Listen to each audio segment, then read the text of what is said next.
days at the stick. From who's got it better than us to brick by brick. It's always the 49ers way, from off-season to game day. Yeah, we talk back. It's the 49ers Cutback.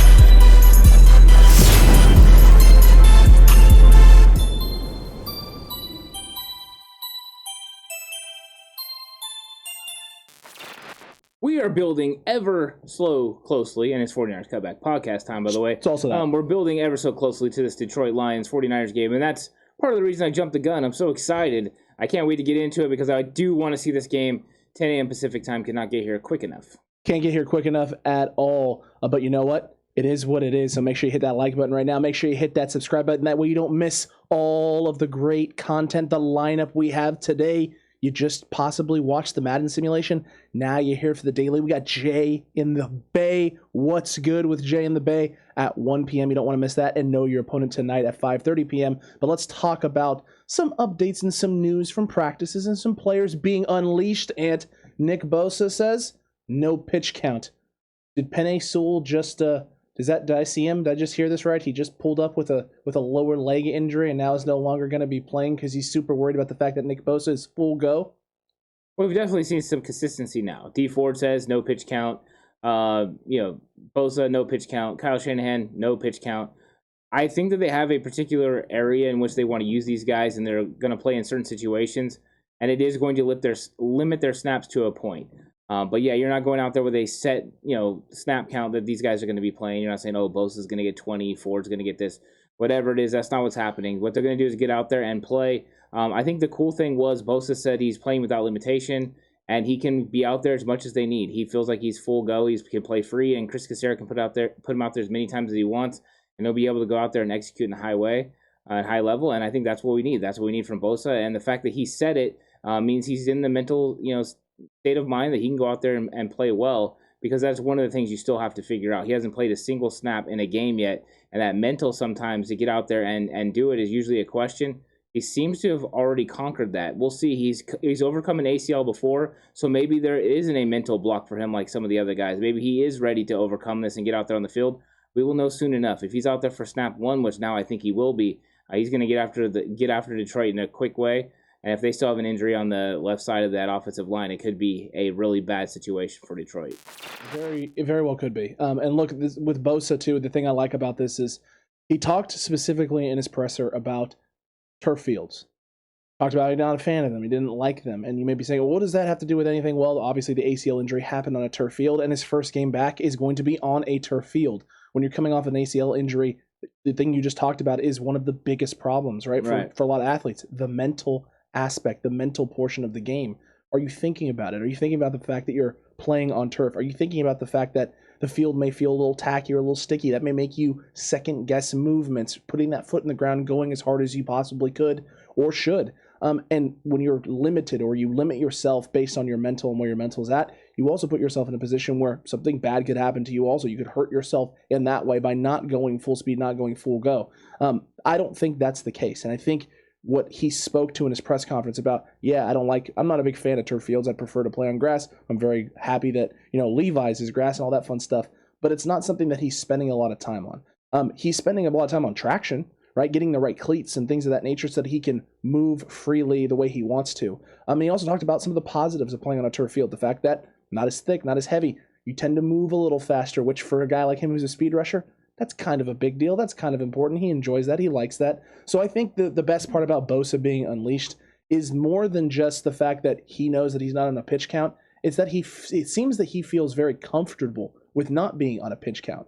He's not sitting there going, well, yeah, I'm not at a pitch count, but, there's going to be a cap on plays, and I don't want to be in there necessarily all the time. Right now I need to ease myself back into it.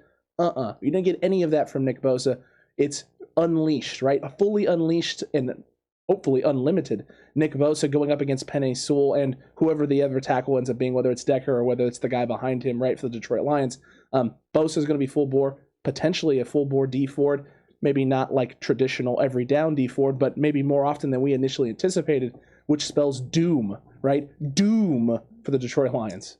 Decker's finger is a big part of it. If Decker's finger is not healthy and he's not out there playing, I think he's going to get out there and he's going to gut it. But what kind of grip is he going to have? Is he going to be able to still punch with the same intensity, velocity that he needs to.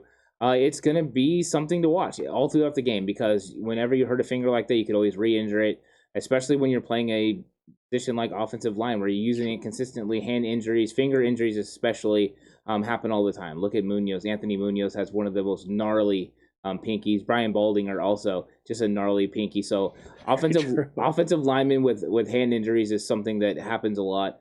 And the problem is you have to go against somebody like Nick Bosa, somebody like D Ford, Samson Ebukam, Eric Armstead.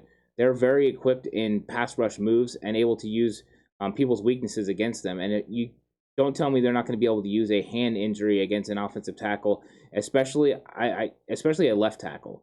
You're gonna give them the best you can get, and we'll see what happens. But I think that the Detroit Lions are a little bit more problems now than I thought they were going to be a week ago with the pass rush. And I already thought they were going to have problems, but the fact that you have a guy that's a little bit wounded, that means you're probably going to have to send help that way. If that's a running back or if they're a tight end chipping, whatever it is, and that's going to change your game plan a little bit from what you wanted to do to what you have to do to be able to stop this 49ers gold rush defense. And let's see if the defense can really pin their ears back and get after them. They need to. They're going to need to indeed. And let's move on to some DNPs and guys who had some limited practices today, because it kind of leads into the thing we want to talk about after that. DNPs, obviously, Jalen Hurd, Emmanuel Mosley. Hurd, not a surprise. They're shutting him down, making sure that they can try and get him healthy for week 2. Emmanuel Mosley, however, we're getting dangerously close to Emmanuel Mosley not being able to go this weekend. He was a DNP. Limited practices were Lance, Kevin Givens, and Javon Kinlaw. People hearing limited practice, Javon Kinlaw, surgically repaired knee. I've heard people refer to it as, folks, it was a non-super invasive surgery. They didn't cut his knee open and take him apart and put him back together. It was very microscopic. It was a microscopic knee situation for Mr. Kinlaw. There's no reason to panic for Javon Kinlaw. As long as he's out there doing things right now and moving around on it, I'm not as concerned. The good news is Kevin Givens and Javon Kinlaw were in limited practice. Yep. I think that is a good sign. We're trending in the right direction as we get closer to Sunday, because we could use both those guys on the field, especially in the rotation, the interior of that defensive line. They could use both of them. Emmanuel Mosley makes me a little bit more nervous. Like we talked about before, when it came to Wednesday, if he wasn't playing at practice, we're going to be a little bit more concerned. Well, now it's there's another day gone by, and we're a little bit more concerned. So it's starting to trend to that maybe he's not going to play in this game, and that's why they went out and got Josh Norman, and it opens up a whole other Pandora's box of who starts now if Emmanuel Mosley doesn't start, because I think a lot of people would automatically, maybe two different types of opinions. One, automatically go to the new guy Josh Norman because he has a lot of experience, he's a veteran in the league, and then you have the guys that will go to Deommodore Lenoir because he's been there and he's been proving it and he understands the system. I think both of them have an argument, but I like to throw in a third person as well, and that's Dontae Johnson, who understands this defense probably better than anyone that's out there besides Verrett and Mosley. So he's got a lot of ability too, where he's a very serviceable guy. So maybe because Norman's not ready, Dontae Johnson actually has an opportunity to start this game. But I wouldn't be surprised either to see a Deommodore Lenoir and Josh Norman pairing, where they come in and out, because Norman's not ready to play a full game, but he is, able to play in key situations. Maybe that's a down and distance situation, or if it's a certain part in the game, whether that's a 2-minute drill, whatever that is, you can get him out there and use his skill set to your advantage. So it will be curious to see how they use him, because we both agree he can't play a full game at this point. And if he does, big props to him. I'm 100% happy with that, but I just don't think he can at this point. I don't think they really want him to at this point. I think they would love for him to play around 35 to 40 snaps, but that would mean Demo's going to have to take the other 30 snaps from him. So is Demo ready? I don't know. Could it be Dontae Johnson? Maybe. Could be. It could be. Look, DJ is definitely a name. He's definitely a guy that we saw throughout training camp as having a good camp and having a solid camp, and one of his better camps that he's had since he's been in San Francisco. So the fact that everything went down with DJ the way it went down was a little surprising, right? It didn't see it coming. I didn't see it happening and playing out that direction in that way. So this whole situation right now, the cornerback room is in flux. There's a lot of questions. Luckily, there's still another day of practice, so there's that opportunity for Mosley to get himself closer to being in the right place and putting himself in the right position. I'm not counting on it, though. If you're asking me to put any eggs in that basket, none are going in that basket, and I'm starting to put them in the Deommodore Lenoir basket, the Josh Norman basket, and the Dontae Johnson basket. Those are the three baskets that are getting eggs. That's where my attention is now shifting to. And if you're D'Amico Ryans, that's what you're thinking as well, is you have to start prepping for that, right? Worst case scenario you prep for, and if the best case scenario pops up and Emmanuel Mosley's ready to go, guess what? It's okay. You can insert Emmanuel Mosley and be A-okay just fine, even if you were prepping for someone else. What you can't do is last minute try and throw together or scramble together a cornerback room if you were banking and counting on Emmanuel Mosley the whole time. Well, it's nice having capable bodies. That too. It's nice to be able to turn around and then not be somebody that you don't feel comfortable being out there. I think they do feel comfortable with Josh Norman and Deommodore Lenoir and Dontae Johnson and apparently D Virgin as well. So they got guys that they think that they can count on to give significant snaps if asked. So I think that is a better sign than last year, where there were times in certain games, especially that Dolphin game, where you had situations where you didn't trust the guys that were in there, and it put you in really bad situations, and then you ultimately got smoked because you couldn't execute the game plan. Yeah, you have to have a game plan in to protect those guys, but sometimes when it's late in the week like that and you haven't been able to prepare, you're in a world of hurt, and that's what happened to the 49ers last year. And this year they're making sure that they're insulated, against that happening in almost every single position, whether it's D-line, secondary, offensive line, wherever it is. They're trying to make sure they have guys that can go in and still execute the game plan, so they don't have to drastically change it or shrink it. True, that's what you got to do. You have to find ways to limit, right, the game-altering injuries or season-altering injuries at one position. You're trying to prevent one position from costing a team. That's why it's a team sport.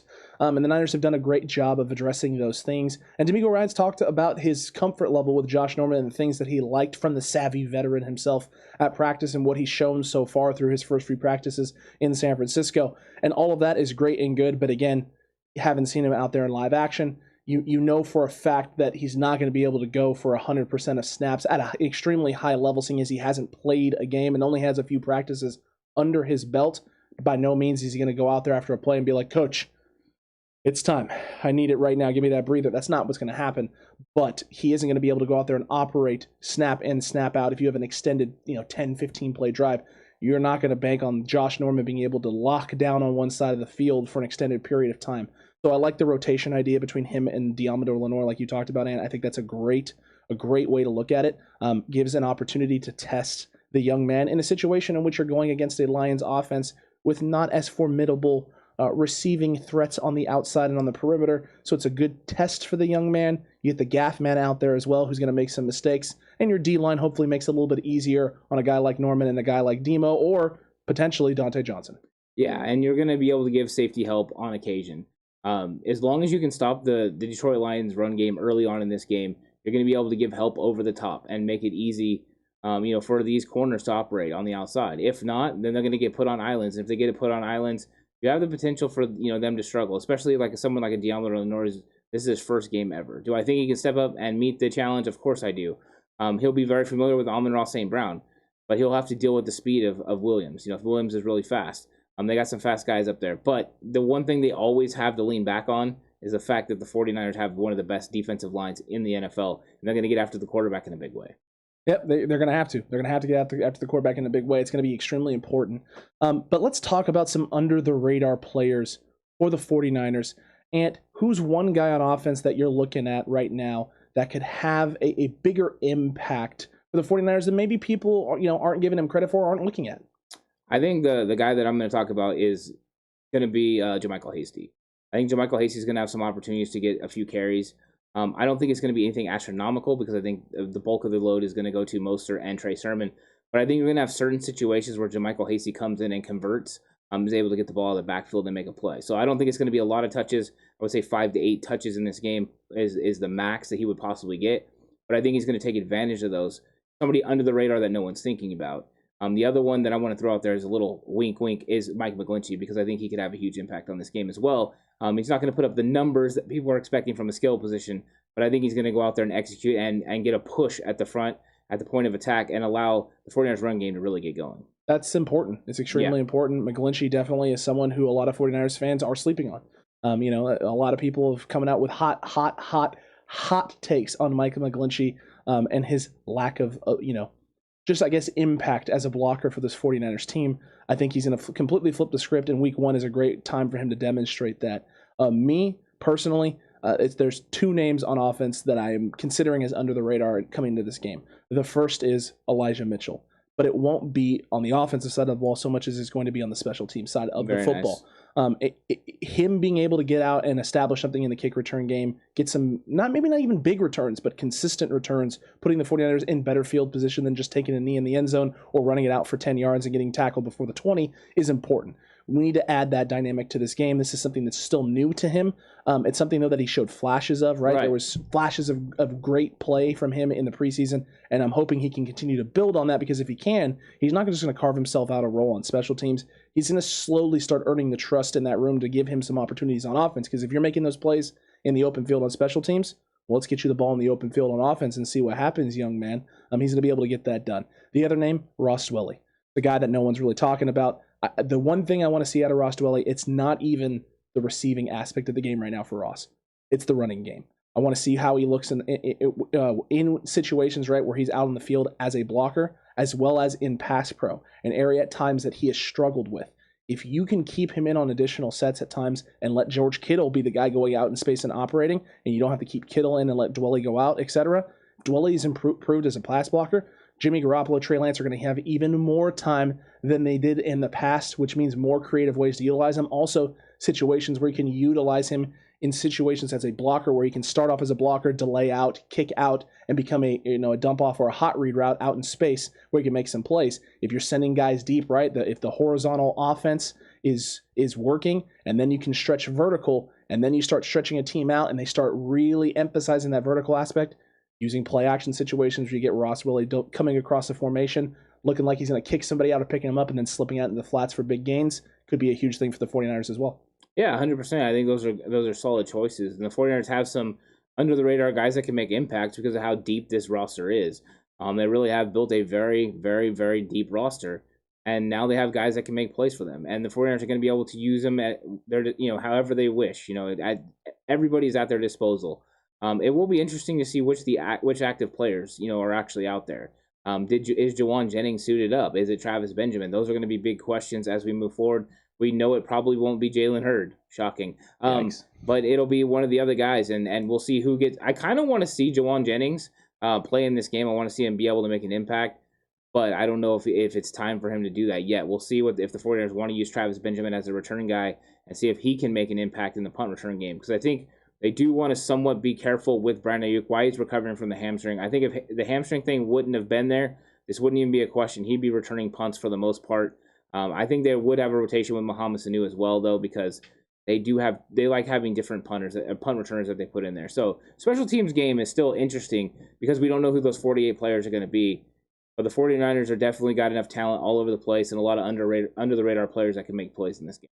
Definitely can. And we didn't even get into the defensive side of the football. No, we didn't. And names that are over there. But there's tons. There's a bunch of guys, whether it's Dre Greenlaw, whether it's a guy like Marcel Harris, because, you don't know how much he's going to be utilized, whether that's in passing down situations or opposite of Al-Shaair if they don't feel Al-Shaair's ready to go, as well as Al-Shaair himself.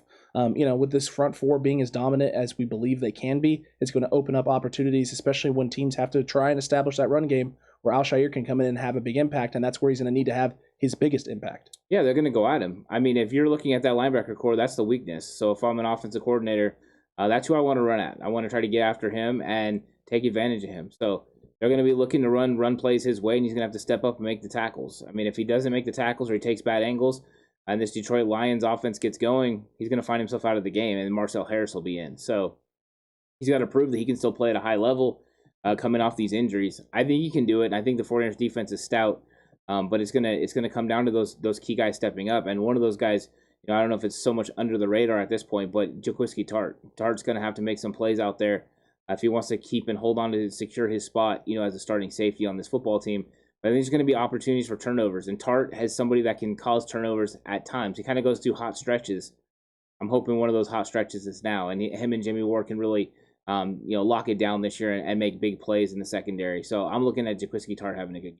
I agree with you. I think he's going to have a big game. I think he's going to have a huge game. I like the things that Jaquiski Tartt can do, and let's hope he can continue to do those things. And like you said, Ant, take it to the next level this weekend, because if he can, great news for the 49ers. You're not so worried about your cornerback play if your safeties are out there making plays, causing turnovers, and wreaking havoc as well. Let us know what you thought about the breakdown. Bosa being unleashed. These under-the-radar players down in the comment section below. And while you're down there commenting away, letting us know what you think, Cutback Crew, don't forget to like, Don't forget to subscribe if you haven't already. Hit that notification bell as well. That way you're notified for all of the incredible content that is coming your way today on Friday. Yeah, you won't want to miss anything that's still coming up. Jay in the Bay is coming up on What's Good at 1 o'clock, so you don't want to miss that. And then, of course, we have Know Your Opponent at 5:30. Make sure you're here for that as well. You want to make sure you catch those great shows that you're going to get farther, deeper into 49ers versus Lions. Jay hits you with 5 big things that you need to know going into the game and things to watch for. And, of course, Know Your Opponent. We're going to be talking to our Detroit Lions insider, and we're going to get into it, and we're going to break it down from a coach's perspective and talk about the ins and outs of what is to be expected from this Lions new coaching staff and what the 49ers can expect and how they're planning on attacking each other. Absolutely. These videos today are going to be incredible. There's still tons more content coming your way today, and we still got a game to talk about, react to, and recap this Sunday, Ant. It's exciting times. Week 1 is here. Football is back, baby. It is. Back and better than ever. Better than ever. It's back. No more singing. Sorry, Fudgehead. Look, Cutback Crew, this is a lot of fun. We're enjoying putting out all this great content for you daily. We'll see you in the next one. And until then, stay safe. Remember, the right way is always the 49ers way.